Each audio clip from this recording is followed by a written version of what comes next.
So I just had a false start. I started recording, started speaking, and then, because now I'm so nervous, I checked that everything was recording. Boom, check the camera. It was recording. It is recording. And I looked at the mic, and it had stopped recording because the storage was full. So that's why it stopped 2 weeks ago. Wait, no, that doesn't make any sense. No, it was last week. Yeah, 2 weeks ago, the camera stopped. Last week, for the long recording, the mic stopped. The mic stopped because the space was full, because the battery is still full. So the storage was completely used. So I just emptied it. So that's good to know, because I thought for a second that maybe there was a limit on how long I can record of this, which would have been quite annoying. But there doesn't seem to be one, at least not at 1 hour 14 minutes or something like that. That's where it stopped last time. So I emptied this sucker, which was quite funny. I don't name the files. What I do is I move them from the camera, from the mic to my laptop in a file for the podcast, and I name them on the laptop, but I don't name them anything on the card that is in here. So all the files in here have no name. So I had to go through them to find all of the podcast recordings and delete them. And actually they're the long ones, so they're easier to find, heavier files, and they all start with. So I just heard 40 something times. And I thought I can do an edit maybe of all the times I start the podcast. I can make a beat of that. Anyways, that wasn't in the notes, but I am grateful that I understand now that the equipment works fine. Just have to keep an eye out or two. First notes on being candid and being honest and being revealing. I lost my hair tie recently, so I'm using Ty's hair tie, which is made out of plastic. I don't know. I'm used to having a hair tie on my wrist, but it's not there. Being candid and honest is the first point. And I feel like I talk about this quite regularly, but I feel like it makes sense. And how do I say this? There's a tremendous amount of backpedaling happening on this podcast, which is a representation of me in general anyways. I think something, I believe something, and then it is proven wrong, or I find that it's wrong in some way, and I change my opinion. Which I remember having a conversation with someone somewhat recently about this idea that we were discussing, and we agreed that we're both flexible and willing to change our opinions. And that felt good to have a conversation with someone who is that way and who's not stubborn and opinionated. And then I asked something that I keep asking myself: isn't that a bad thing though? If you don't stand for anything, you'll fall for anything. And on one hand, it is the way I am. I can't really, I don't know if I can change it, the fact that I am so flexible in my thinking. But I look, all the people I look up to, or most of them, seem to have these beliefs that they are certain about. Some beliefs might be controversial, some might be going against the grain, but they seem to hold on to these beliefs, and that's what makes them appear to be strong. There's a form of strength in saying, I believe this, period. You can't change my mind. And I don't have many of these beliefs, if any. So, she replied to me in that conversation we had, no, it's not a bad thing. It's about balance. But as showcased by this podcast, balance is not my forte. And so I'm realizing that I keep going back and forth and disagreeing with myself. And I wonder, what is the solution to that? I don't know. But the point I was making on being candid and honest, which is a point I have made since the start, hasn't changed, is the idea that I wish I had done this sooner. It's almost like a therapy session, really, right? Except instead of a therapist taking notes, it's the camera recording everything that is being said, and I can return to it anytime I want. And also any person in the world gets to judge me if they want to. And so I wish I had done this sooner. The reason being, one way in which being able to record reality in this format is beneficial is that you can always go back to it, and so you can observe change, you can re-experience the past in a way. And I have had experiences that made me change drastically throughout my life. And how do I say this? I have embodied really the lowest form of what a man can be throughout my life. And I'm still embodying some of those traits. But specifically, being an incel loser with no friends, addicted to porn, who doesn't go out and doesn't work out and doesn't eat healthy to a degree. I have embodied a lot of those in the past, and a lot of those I've left behind. And so, I go back to the videos from my first episode, and I see a lot of change. But I wish, if I had started doing this 2 years before, 3 years before, there would have been a tremendous amount of change around that time that I could have observed. And so, you always hear this, start now, and so you won't regret it in the future. You just start now, and then it'll be a week, it'll be a month, it'll be a year, and you'll be grateful that you started at this point. And I'm grateful I started, and understand that I would have been, if I had started earlier, that would have been better. So I have started now. I need to be grateful and accept and embrace the fact that I now have this kind of database, and I can record evolution through that format.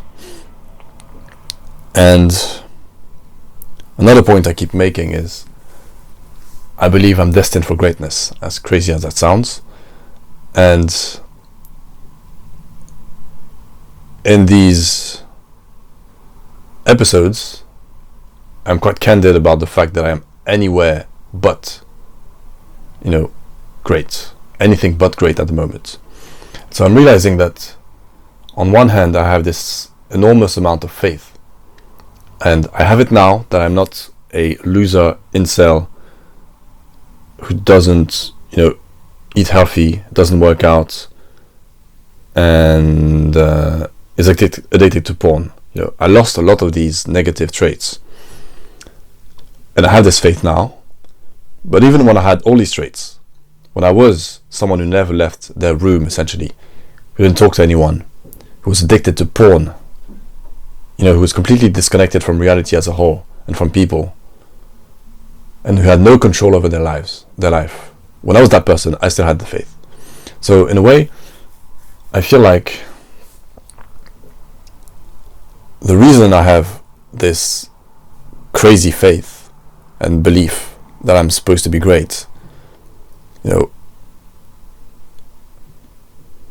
there's, I guess, to give a sense of balance, on one hand I have all this faith, and on the other, the counterweight is all these flaws and these fears and these weaknesses.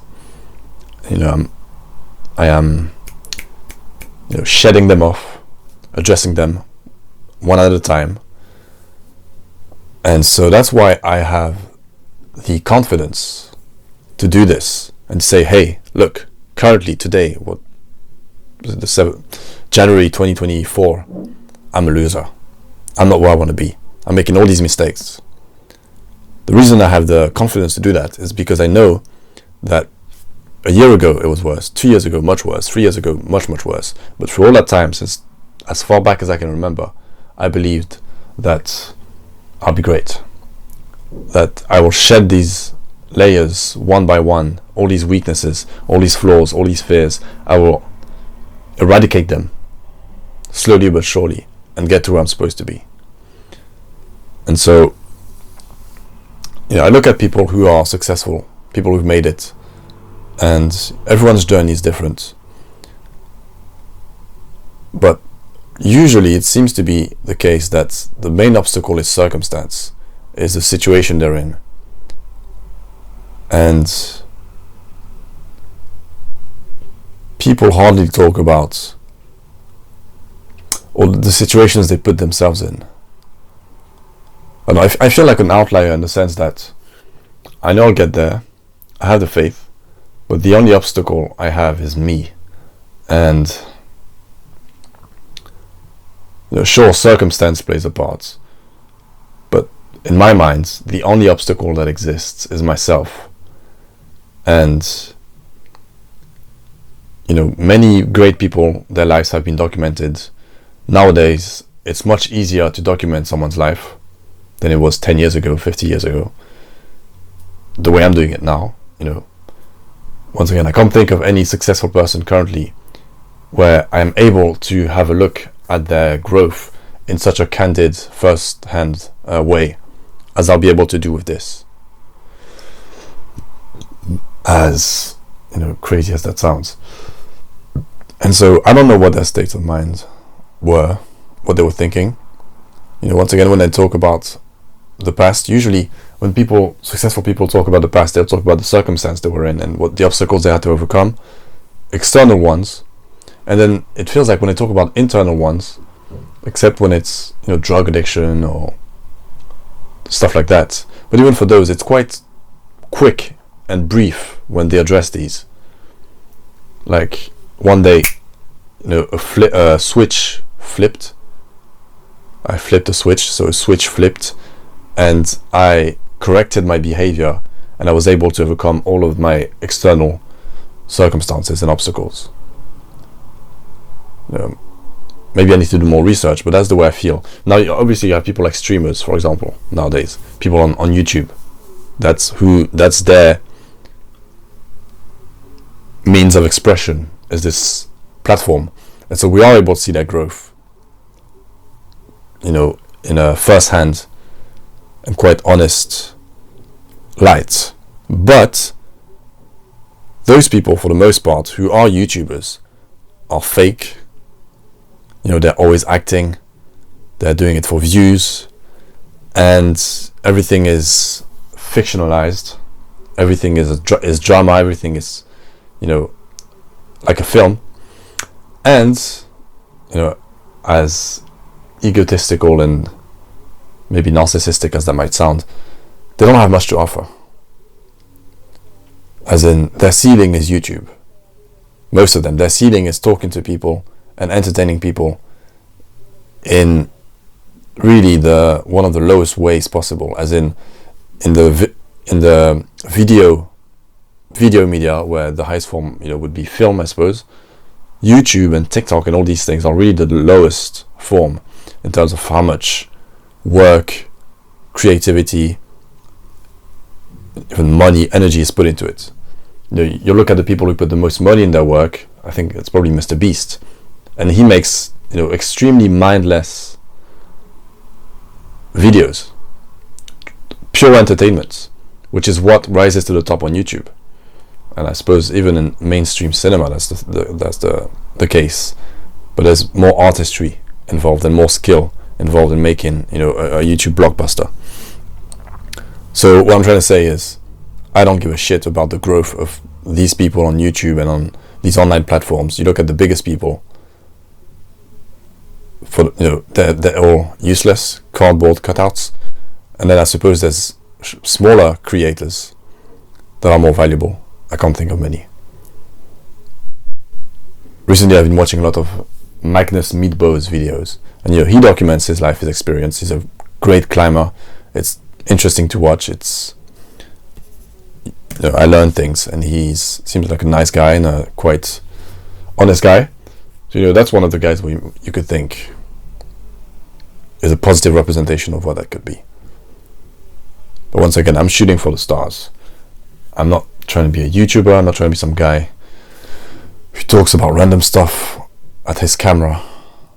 My dreams are much loftier. And so I feel like doing this, to me, reinforces the idea that I may be sabotaging myself and I may have all these obstacles in my way, but my faith will prevail in the end. I will correct the things I need to correct and get to where I'm supposed to be. And so that's why I have the confidence to say these things and criticize other people and be quite blunt, because I know I'll get there.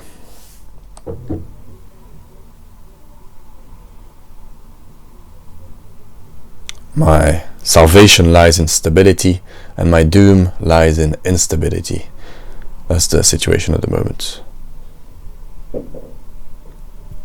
So in 2022 I had no creative work, I think. Almost none. I can't remember anything, to be honest, in terms of, except my own, actually. Yeah, for the start of the year I was making my daily posters, but I had mostly nothing to do in terms of creative work. The only work I had was my 9 to 5. Then in 2023, last year, I had a lot of work in comparison, and it was at times overwhelming, and at times I chose to be anxious instead of being grateful. That's a point I've made in the past multiple times, this idea that you can't be both at once. So you get a choice on how you react to certain situations. And this year I'm starting with 4 projects. The year has barely started. There's 2 projects from last year that I'm finishing, and I got 2 new projects to work on.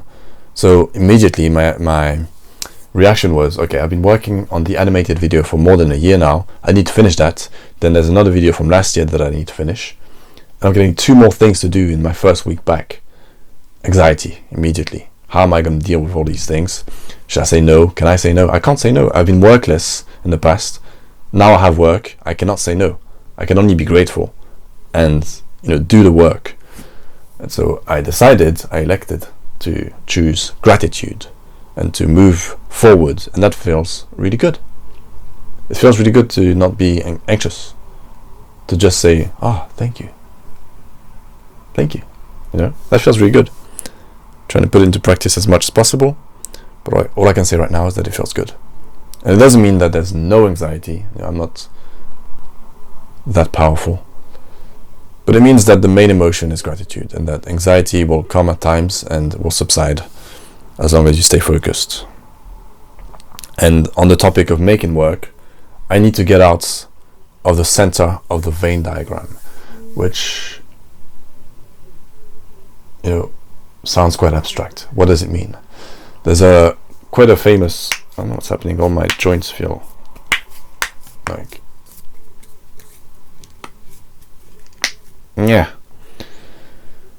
there's a Venn diagram probably mostly used by graphic designers or just independent creatives. You have these 3 circles, one at the top, right? And the way a Venn diagram works, on YouTube, what you're able to do is put pictures on your video, which I suppose would be easier than for me to describe it visually. But I don't do that. You have 3 circles, and the way it works is that each circle intersects with another circle once, and then they all intersect in the middle of the 3. Do they now? They do or they don't, who cares? And so you have cheap, fast, and good. If you want work to be cheap, if you want work to be fast, if you want work to be good, as in when you're paying someone, when you're someone's client and you want them to do work for you, creative work, there are 3 options in terms of things you can want, and you can only pick 2. Or the way they intersect, there's a specific description of what it means. When you put cheap and fast together, you get not so good work. When you put good and cheap together, you get quite unlikely, etc. And in the middle, if you want something that's cheap, fast, and good, it's impossible, right? And what I'm realizing is that I am definitely in that part of the market at the very bottom, where people don't have a lot of resources, but they expect something to be quick. And so they expect it to be quick. That's their expectation. They want it to be cheap because that's all they can afford, and then they want it to be good, but I don't care about what they want because I want it to be good anyways. So that's a non-negotiable. It can't be cheap and fast and not good. It has to be good. So from their perspective, they want two things, and they want it to be good, but I want it to be good. In the end, I'm the one making the product, so it's on me, and I want it to be good. So it's either going to be good and cheap, but slow, good and fast, but expensive. The expensive part is out of the question. It's not doable. So usually the fast will have to be sacrificed, but people want it. They want all three. And what I'm realizing is I need to push myself outside of this zone there. And if I want to charge more, I'm gonna have to find ways to be quicker. And ideally, maybe this year it would be great if I could find someone who's an editor, for example, and so I didn't have to do that myself, because I don't love editing. It takes a humongous amount of time and energy, and since I'm not passionate about it, it's draining. But the point is, where I reside is in the middle, in the impossible, where people want it to be cheap, good and fast, and I need to push myself outside of that zone somehow. Find clients who have more resources, to where, as in financial, to where there is an incentive for me to truly invest all my time and energy into that, so I can get a quick turnaround and high quality product. To be honest, I've been waffling this whole episode. I haven't been really able to make a point clearly, but I feel like my speech is quite fluid, so I don't give a shit. I'm not supposed to swear, but I'm quite happy with my speech at the moment. So that's all that matters. Boom, boom, boom. Making eye contact. Last episode, I didn't watch the whole thing. The sound at the end is bad, but I noticed that I wasn't doing much eye contact. Whoopsie. This thing, the placement of this thing, it's like, what would you compare it to? It's like when you go to shoot a 3, that person that's going to foul you every time. Got their arm in the bread basket, their hand in the bread basket. 4-point shot. Anyways, where was I? Making eye contact. Yeah, last episode I was making sufficient eye contact. And also, when I took that note down, I haven't watched my episodes recently much to reflect and take notes, but I did, and I thought it was quite funny that the note for the next episode would be a reflection on the previous one. This idea that I mentioned in the past, that I'm trying to cut off YouTube and not watch too much mindless content. It would be funny if it ended up me just watching my own content and reflecting on it, and in the next episode correcting things, doing my own research outside of that. But this idea of the Ouroboros, the snake that eats its own tail, and what that would do. I'm planning on changing things and evolving things once I get to 52 episodes, which will be a year. And that could be an interesting experiment. Sean Strickland crying. Talk about this topic quite a bit, and there are many different opinions on the subject which have been shared on YouTube. One is that he talks a lot of trash. He criticizes people, especially recently with Ian Gary, and then he cries, online. And I feel quite conflicted. Once again, I mentioned in the past this idea of crying, that just the fact that if anything's going to have value, it needs to be scarce. If you cry on demand, if you cry all the time, if you're going to cry in public, it makes you look weak and makes your tears feel unearned. And probably you are weak in a way, as in you haven't dealt with past traumas and stuff of that nature. So in his case, on one hand, it does look bad, because just recently he was attacking Ian Gary and making quite mean claims, going hard at him, and everyone on the internet was. So the idea that he can try to be the bully, and then when he's being bullied he breaks down, makes him look bad. Now on the other hand, the experiences he's had, the stuff he's sharing, And the fact that he must have known that there would be backlash, and that he, decided to let this thing go out and be published and be shown, I feel in the end was a true act of bravery. Because you have, what's his name, Paddy Pimblett, talking about mental health for men and how they don't tackle these things, how they hide away, how they should share what they feel like. And then you have a guy in Sean Strickland who's the middleweight champion of the world, a badass, a strong man by almost every measure. And he's been broken by his past, by his childhood, and he hasn't been able to deal with it truly. And he's showing that, on one hand, he's showing that as a man, if you don't deal with your past, it's going to hold you back in the future. It's going to come back around to bite you. On the other, he's showing that as a man, if you haven't dealt with your past, you can inspire others and show vulnerability to show other people that however strong you might look on the outside, there's always going to be things that have hurt you in the past, especially as a kid. And so, if it's the first time he's cried, it's not like it's a tool he uses. It's the first time. So I feel like I appreciate that he did that in the end. I appreciate it. It shows to me this idea that I keep mentioning. If you don't deal with your past, it comes back to deal with you. He's by every measure much stronger than me, but I don't have. I wouldn't cry in his situation. I could talk about my past and things that have hurt me, and granted, they are much lesser than his, but they have affected me nonetheless, and I dealt with them, and so I can talk about them candidly and not feel any emotions. Not any emotions, but there wouldn't be this flow of tears or anything like that. I could talk very candidly about how I felt, about the experiences I've had and how I felt about them, and eventually I dealt with them, so they don't hurt me anymore. And that's not his case. So it goes to show,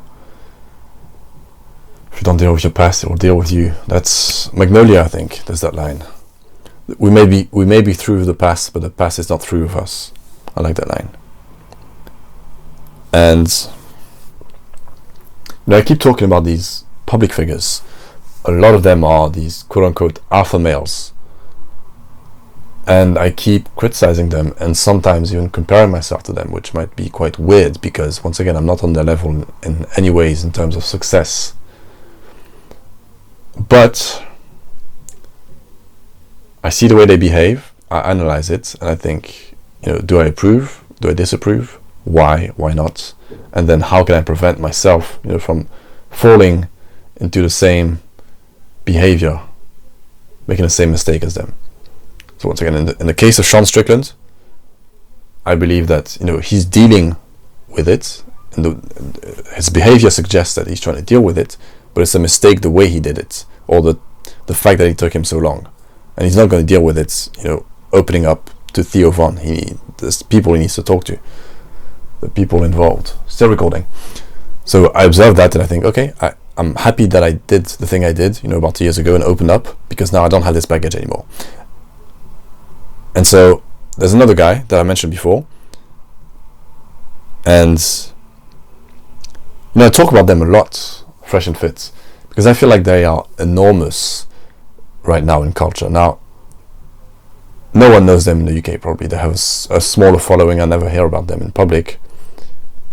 But based on the views they get, the amount of comments, the amount of people agreeing with them, they seem to have quite a big hold on contemporary male culture and relationship culture and these things. They have a big impact in the red pill.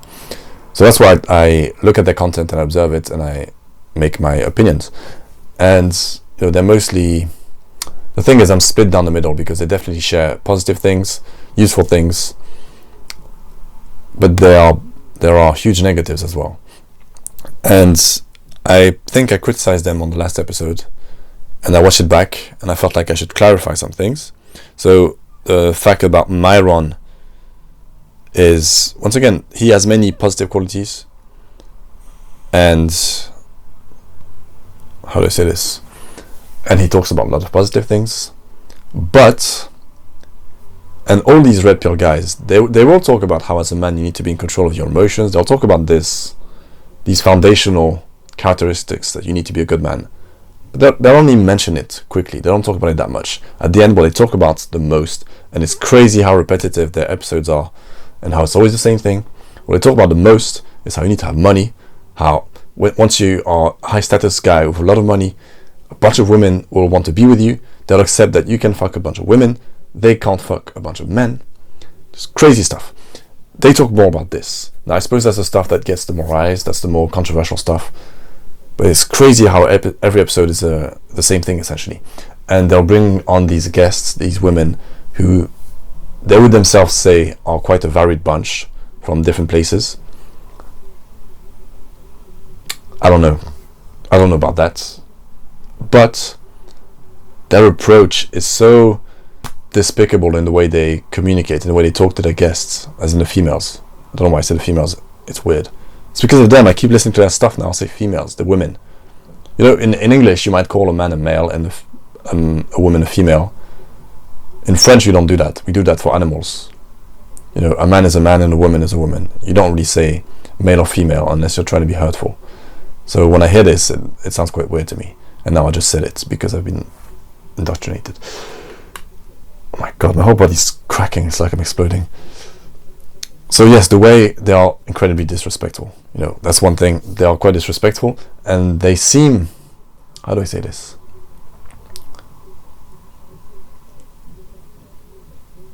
They seem like weak men, essentially. They are weak men. It's hard to dispute. Once again, being in control of your emotions. You shouldn't cry, you know, to get sympathy in most cases. It's going to look bad as a man. It's going to make you look weak in the eyes of most people. As in Sean Strickland, however I might feel, most people will look at that, especially people who are more on his level, competitors, etc., and people who can make a living off of his name. They'll look at that as a form of weakness. You know, the vultures. You start crying, the vultures approach. That's a form of weakness. Now, losing control of your emotions can be crying, but shouting like a degenerate is also a form of losing your emotions. Kicking someone off of your podcast because they are being somewhat disrespectful, but mostly because they are disagreeing with you and making you look bad, that's a form of weakness. And these guys, Myron especially, has done that multiple times. You know, shouting like a female, losing control of his emotions. And so these people who, once again, have all the attributes and the characteristics of the high value man, the way they explain it. They have the money, the status, etc.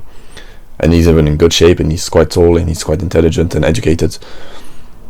They don't have these foundational attributes that matter more in the end. They matter more. Once again, you're a guy who's wealthy, successful, blah, blah, blah, but he can't control his emotions. That's the type of guy, you know, that will... And that's been talked about a lot recently, this idea of those weak men are the problem. The weak people are the dangerous ones. The people who shoot up the school, who blow up something, who do all these horrible things. Those are weak people who can't control their emotions. Right? We understand that. So when a guy who's successful, who's wealthy, blah, blah, blah, can't control his emotions, how's that not the red flag? How does that not show that he's not this quote-unquote high-value man? He's wealthy. Bravo. He's successful. But you wouldn't want to be with that person in the long term, if they can't control their emotions. Once again, Myron has shown that he's not in control of his emotions. He can be quite emotional. And that goes against what he's preaching. And that shows to the people who watch him that once I get the money, once I get the success, blah, blah, blah, I can be an asshole. I can lose my cool all the time. I can be an angry guy. It's okay. I can tell people, okay, you disagree with me, fuck off.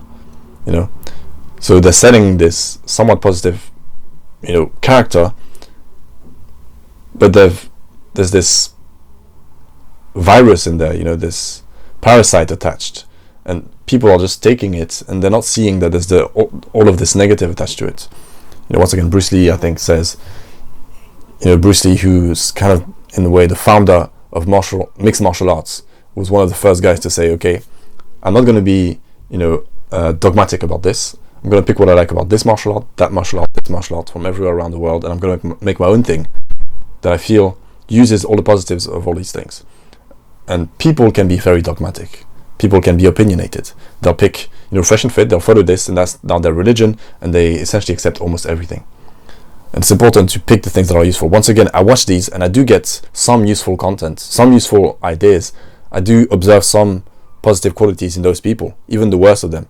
Like, what's his name? DJ Academics, who starts, I remember seeing this clip, start just going at a woman and just demeaning her, being really disrespectful. And then Sneeko goes in as well, being as pathetic as one can be as a man when there's another man attacking a woman, just adding on to it like a the kid that's behind the bully. Just disgusting. But I do get positive things from all of these people. I mean, I've never really watched DJ Academics stuff. He looks like a truly useless person, but Sneeko, I've taken a lot of positive, even Myron, etc. Fresh, the other guy, what's his name, Richard or something, the guy who can't speak, the guy who's, anyways, I shouldn't mock him because I'm also still struggling with this. But yeah, he's awful. As soon as he starts speaking, it's like time stops. I'm hearing it right now. I'm trying to describe it. Anyways, it's like he's able to speak forward, backwards, and forwards and backwards at the same time, so he never finishes the sentence. Anyways, I'm able to get positives from these people as well. But I think most people who consume their content are not. Especially when you see the comments, the stuff people are saying, it's just crazy.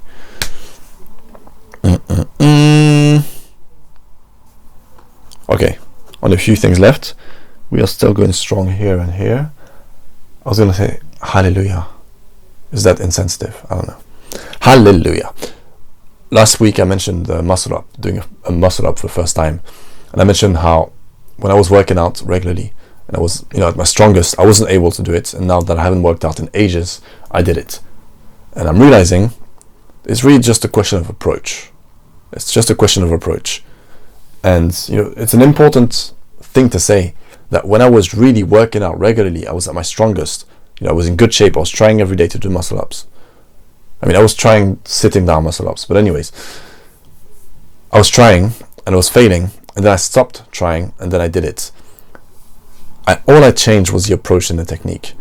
So, what that says to me is that you can have all of the attributes, all of the skills, but if you're taking the wrong road to get to where you're supposed to be, you might never get there. Whereas if you have less attributes, less skills, take the right road, you can get there. Which, in my opinion, is showcased, very obviously in the fact that some people, which I won't even name, are really successful nowadays. People my age, younger, are really successful on YouTube and things like that, and they have nothing to offer. But they had the right approach. They were able, to approach people and create a fan base and an audience. They were able to do this. They found the approach, and so they got this. Even though they have nothing to offer for the most part, right? Now, I'm not saying that through this podcast specifically I have something to offer that's, superior in any way. But I mean, as a person with my own goals and my skills as an artist, I am nowhere. And the reason I'm nowhere is because I'm not taking the right approach. That's what I'm saying. I do feel I have a lot to offer as an artist, as a filmmaker, a writer, an illustrator, etc. But I'm not taking the right approach. That's why I'm stuck. It's not because I'm not worthy. It's not because I'm not good enough. It's because I'm not taking the right approach. That's the point. And once again, you can extrapolate that to any, career field, any person, anyone listening. Sometimes we think to ourselves, I'm just not good enough. And it's important to take a step back and realize that there are people who are not as good as you, who are much, less skilled than you, who are not as good as you at all, who are successful. Some of them are wildly successful. In the music industry, right? The music industry. Most likely, whoever you are, someone who's more talented than some of the top 20 most successful musicians working today, right? Someone who can elicit emotion, who's creative, who can change our perception of music, who can evolve genres. I know people like that. I think most people know someone, who's at least skilled as a musician, who would be better, who you might see as being better and more of someone who makes better music than, you know, the top 100 nowadays. So the reason they're up there is not just because they're better. Some of them are, but most of them, they took the right approach. They got lucky, they worked hard, but they took the right approach. That's the main thing. They took the right road. There's a million roads in front of you, and you know, if you don't take the right one, it's going to take you longer. If you take the worst one, it's going to take you forever. If you take the right one, you know, you might get there faster than most. So it's against a question of approach. And, you know, I've made all my points, but at the end, the conclusion is, what is the right approach? What is my approach? What approach should I take to get there? I don't know. I do not know. You know, working hard is important. I don't work hard enough. Working smart, which is the approach, is also important. And I don't work smart. So I don't know where to start to correct this, but I do understand that the reason I'm here is not a question of talent and skill and having to offer something. It's that I'm not taking the right approach. That's the reason. Definitely need to work harder, that's for sure, and eliminate distractions, but then, you know, finding the right avenue to express myself is important. It's the most important thing, I feel. Finding the way to package myself, because the next note is on the idea that, you know, you should act now the way you feel like you will act once you get what you want. As in, I'm broke, I want to be rich. When I'm rich, how will I behave? Because, you know, it's very... Oh Lord, there's a thing on the... Excuse-moi chérie, c'est quoi le modèle du Sony, s'il te plaît? No idea. Hein? No idea. Bah si, le Sony. C'est un A7. A7. A7. A7, mais un old one. A7 tout court. Okay. I reacted as if I was naked. That's funny, in fact, right? Because I keep mentioning how vulnerable this is to do this, especially, you know, in my shorts. Anyways, yes, how will I behave once I become successful and wealthy? So, quote that's very famous is, the hard part is not getting there, it's staying there, right? And so, I won't be when I'm where I'm supposed to be, where I want to be, as in successful artist, and I have money. I won't behave the way I'm behaving now, right? So trying to imagine how you will behave in the future and try to replicate that future behavior now is important. And so on the topic of approach, I think this form of visualization is quite helpful. Me thinking, okay, I've got what I need, I've got what I want, I'm successful, I'm making all blah blah blah. How am I behaving? What time do I wake up? What do I do when I wake up? Do I wake up and do half an hour on YouTube, 2 hours on YouTube, watching mindless content? I don't think so. I don't think I'll be able to stay, you know, a successful, wealthy person as an artist if I do that. You know, if I do that chronically, as in. Alright, last few notes. I finished The Unbearable Weight of Massive Talent. Nick fucking woo Cage. That was the best part of this film. It was a really good film. Really good? Yes, it was really good. Second best movie I saw that year. Last year, 2023. It was good. It was funny. It was, so yes, I have some notes because it was meta, like Adaptation, which is funny because Adaptation stars Nick Cage as two characters, and it was written by Charlie Kaufman, who's one of the best, what would you call it, kind of psychological character studies, psychological philosophical character studies. He makes very idiosyncratic movies that usually feature a sense of fantasy. And you know, if you haven't seen the film Adaptation with Nick Cage, it's really good, you should watch it. And this film definitely references that, because Adaptation is meta in the sense that the whole film is about this character, this screenwriter who's trying to adapt a book. Now, as far from what I remember, it's based on the fact that the person, Charlie Kaufman, who wrote the movie, was himself trying to adapt this book, The Orchid Thief, I think, or something like that, and he was struggling. So the movie starts as, you know, a meta observation of his process and his struggle in adapting the movie, and then he goes off script, as in no longer documenting his experience, but going more into the movie world, the fiction world, and, you know, shit goes off the rails. And it's hard to describe because it's so meta, but it shows him. It's hard to describe, but the main character is him, the screenwriter. So in the movie, it shows him struggling to come to grips with how to write a screenplay, how to not be a mainstream, you know, dumb movie that follows all the rules. You don't have to follow rules. Life is boring. You should accept that life is boring. And then he learns that life is not boring, perhaps. He learns all these things. He questions himself. And then the movie ends with the characters going through this big, blockbustery, you know, third act with sex, violence, you know, car chases, people getting shot, dying, crocodiles. And so the screenwriter, who's actually writing the film himself, gives in to the demands of a modern, you know, thriller, while the character in the movie, playing him as well, goes through that experience. It's pretty good. And in that Unbearable Weight of Massive Talent film, the third act also mirrors the characters in the movie themselves writing a movie and being stuck on the third act. Not as smart at all. You know what? I didn't think about how complex, you know, and awe-inspiring the script of adaptation is before I tried to explain it, which I definitely didn't take my time. I was trying to be quite quick, but it's, you know, it's like when Nolan explains Memento, and you think to yourself, wow, just wow, the idea that someone could construct this and is at once creative and smart enough to make it work is, you know, inspiring. So the Unbearable Weight of Massive Talent is nowhere near as good as adaptation. It tries to mimic it in terms of the meta aspect, and it does it in more cheap ways and more obvious ways.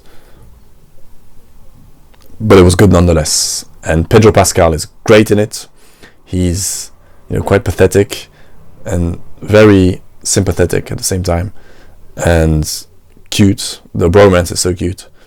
And Nick Cage is his usual Nick Cage self. I think he should play himself at least once a year. Oh wait, he already does. And yeah, that was a good movie. And then last film, Mignon, Cuties. As I mentioned before, I've mentioned Sneaker quite a few times. I started watching him a few years ago when he wasn't as big, and I, you know, went back to his channel a few times. Wasn't following him that close, but I kept going back. You know, there's something truly appealing about him. He's definitely an attractive guy. He's charismatic, and he goes against the grain. You know, he's a contradictarian. He's not as smart as, you know, some of the people he debates, but he's young. He's still learning. You know, he's an interesting guy, and he's attractive, as in he's charismatic. He's sharing sometimes ideas which go against the grain. And he watched the movie and made a video himself, the movie Cuties, talking about how he liked it. Now, there's definitely it feels like a lot of his quote-unquote review was inspired by wanting to be a contradictarian in terms of how much he said he loved it, you know, how much he was pushing it. And he received a lot of backlash. I watched the movie. It was difficult. I've watched, as a cinephile, as someone who's been to film school and who's watched a lot of movies, I have watched a lot of movies that made me feel uncomfortable and that I didn't want to keep watching. And that's one of those movies. And recently I went through the kind of drama that ensued after he made his video, and him against Moist Critical and talking about their opinions on the movie. And Moist makes the point that you should never sexualize children, which is not just valid, it's, you know, undeniable. It's never it seems undeniable that it's never right to sexualize children in that way. Now, the problem is that in 2024, that's the reality that we live in, that children of all ages, before they, all ages, as crazy as that sounds, before they even understand anything about what they're saying and what they're doing, they are being sexualized and sexualizing themselves through their consumption of modern media and how sexualized that is and how graphic that is. So the motivation behind making that movie, from the director's point of view, was to showcase that.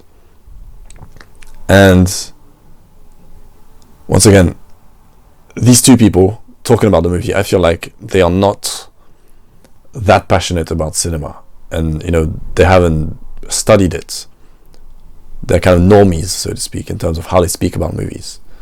And I feel like, as someone who's watched a bunch of movies and who's studied it and who's truly obsessed and passionate about it, you understand that there are movies that you look at and that make you feel extremely uncomfortable, and you kind of affirm it, you accept it, you go through it, and there is a kind of a reward at the end. I watched a film called Irréversible by Gaspar Noé, which features an agonizingly long rape scene in the middle. And I understand that Gaspar Noé is one of those art house, controversial filmmakers, and he makes work that is truly authentic, as in it's truly a representation of what he feels like showing and sharing. Goes completely against the latest Marvel movie that is the complete opposite. There's no personality, no honesty, no authenticity. It's a product, or it's very much a product. Gaspar Noé, he's a guy, he's fucked up in the head, he's completely weird. I don't think I would like to have him as a friend. I don't know. I don't think so. And he makes the films that he feels like making, and you feel something when you watch them. And it's highly uncomfortable. But I feel like there was a reward from watching it. Irréversible, not even that much. But that, there's a scene at the start where Vincent Cassel is bashing a guy's head in with a fire extinguisher. And I know that scene, Nicolas Winding Refn, who made Drive, my favorite movie of all time, he watched that scene and he thought, how did you do that? It looks so realistic. And he used that, I think, for a stabbing scene in Drive, where, what's his name, Brooks, I think, the main bad guy, stabs another guy. Anyways, the point is, this film was influential, had an impact, because Gaspar Noé is an artist. Once again, he's not one of those Marvel products. He's an artist, pushing the medium forwards, expressing himself, making you feel something. So you watch the films, and it's a sacrifice in a way. You watch it, and it's uncomfortable, and during the rape scene, you think, I've had enough, I don't want to keep watching, and you keep watching. It makes you feel dirty, and then you go through it, and it adds to the experience in the end. It adds to the movie having kind of weight and staying with you. Now, in the case, once again, of Irréversible, I wouldn't say that's the best example. I remember when watching it that I was uncomfortable, but at the end I didn't feel like, wow, that was truly worth it. I felt like MEH, wasn't that good. I mean, Gaspar Noé is not the greatest example. He's made some truly flat, uninspired movies, I feel like, that are mostly about flashy visuals. But I feel like Mignonne was an example of that. One of the first scenes in the movie, and one of the first sexualized ones, you have this girl doing her laundry, and she's dancing. And you can see, you can only see the back of her body. The way she's moving is horribly sexual, and the way she's being recorded, and the clothes she's wearing. And you can only see her back, but you can tell that she's really young. And I saw that, and I thought, no thank you. I understand what the movie's trying to do, trying to make me feel. I understand the point, but I don't want to indulge in it. I don't want to, put myself in the shoes of someone who actually enjoys that. Of, the people who are a problem. Those types of people will watch this and enjoy it, and they watch stuff that's truly, disgusting. I'm not one of those persons. I understand they exist, but I don't need to kind of put myself in their shoes and be like, okay, I watched these kids being sexualized. It just felt extremely uncomfortable.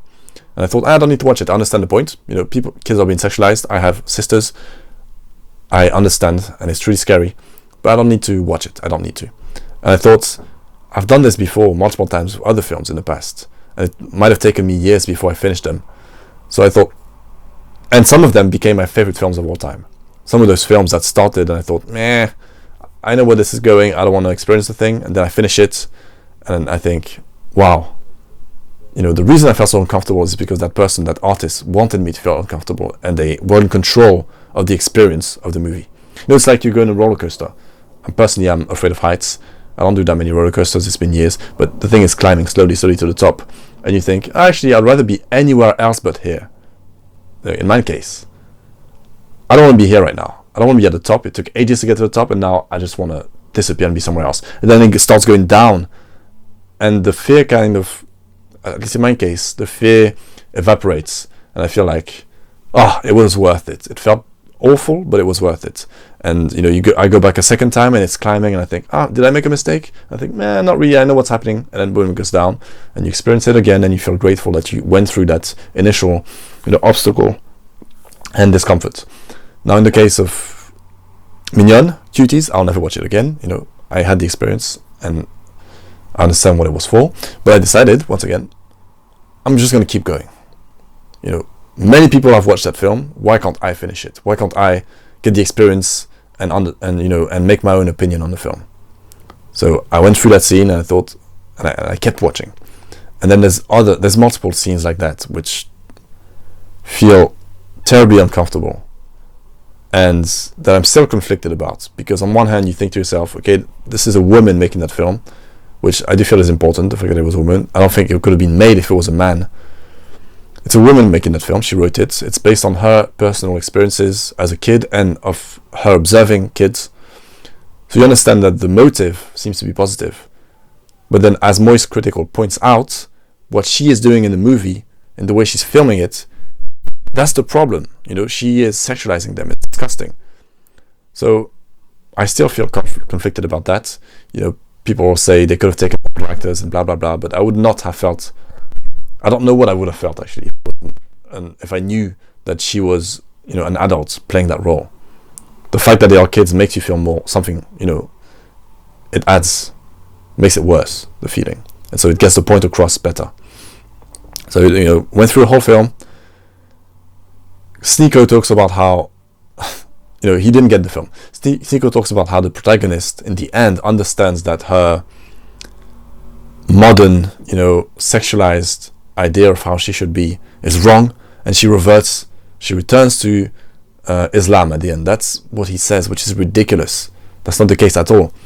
You have Islam on one hand, and this disgusting modern promiscuity and sexualization on the other hand of the spectrum. And so throughout the movie they show that the girl is falling deeper into that end, losing her innocence, not being a child anymore, sexualizing herself, and her mother is suffering on her side of following the rules of her religion, of her culture, accepting it. The culture is bigger than her.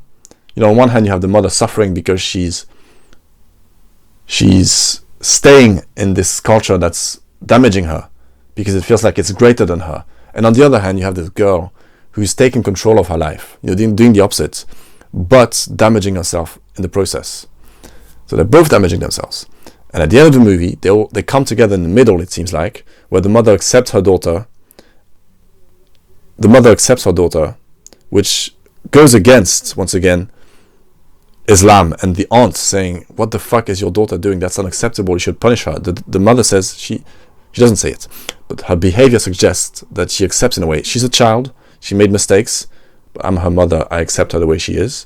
And, reading a lot more than is shown into this, but I will help her, through this experience of growing up. And the child goes back to her mother because she understands that as much as she disapproves of the religious aspects of her life, it's her mother. She loves her. And she returns to the state of innocence. The very last shot, she's playing jump rope. And that's when you see the power and the skill behind the movie. Because once again, it's very simple. You have these two polar opposites. The mother is suffering in Islam. The daughter ends up suffering in, I don't know what you call it, extreme sexualization. And the movie ends in the middle. where the daughter returns to a state of innocence and of play, and that made, when the movie ended, I felt emotional, truly emotional. Like I know when people talk about going to a movie and crying, and I feel a sense of jealousy when I say that. The idea that you could be so, the people might say you could be so vulnerable, so weak. I don't think so. I think when it comes to art, being able to cry at a movie, assuming it's a good movie or a powerful movie, or assuming it touches something in your personal experience, there's something attractive about this to me. The idea, it feels like you're experiencing the movie even more if the movie's trying to make you cry and you end up crying, in a way. Now, once again, if you're someone who hasn't dealt with their emotions and who's hiding things and has this past trauma, and you go to a movie and makes you cry, and you keep doing this, then it shows that you need to deal with something. Oui. Enregistré ou pas? Quoi? Oui. Ah, mais Loulou, il est temps de faire vos fonds de pocket, s'il vous plaît, que j'aille plus acheter des pommes de terre. Mina à 60 centimes, donc je suis pas très très loin. Mina à 60 centimes, moi j'en ai 50, que j'ai essayé d'aller acheter des patates pour nous faire une raclette, qu'on ait quelque chose à manger. Voilà ça. Parce que personne n'a l'air de s'en soucier, faut bien qu'on mange. Bah voilà, c'est déjà ça. Bah c'est un pound ça. Ah non, c'est 1 euro. Non, c'est 1 euro. Non, Bon, bah, ça fait 15. Tiens mon grand.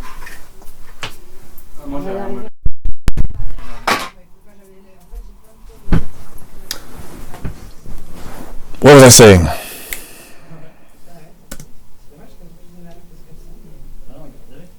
Yeah, the point is that Islam, as the way it's been depicted in the movie, damages the mother, and over-sexualization damages the daughter, and they come together in the middle. And yes, the movie made me feel emotional. I didn't quite cry, but I felt really emotional at the end when she goes back, when she starts jumping the rope, because I felt what the movie wanted me to feel. I went through the obstacle of the initial discomfort and the ensuing discomfort through all these moments that feel, truly uncomfortable. And at the end, I understood the point that the filmmaker was trying to make, and it hit me. That's what I'm trying to say. It hit me. So I feel like that's the best film I've seen this year so far, 2024. So I'm definitely, and on the topic of sexualizing actual minors and kids, art is a fucked up thing. One thing, if you're passionate about art, about understanding art and artists, etc., you understand that some of the greatest things come at the expense of a lot of things. You think about some crazy artists you might know of, Van Gogh cutting his ear off, things like that. Van Gogh was completely crazy his whole life and broke and depressed, etc. And so a lot of these people and these artists have to sacrifice a lot to make art. And I think that that's just a fact of art in general, that something has to be sacrificed to make something truly great. And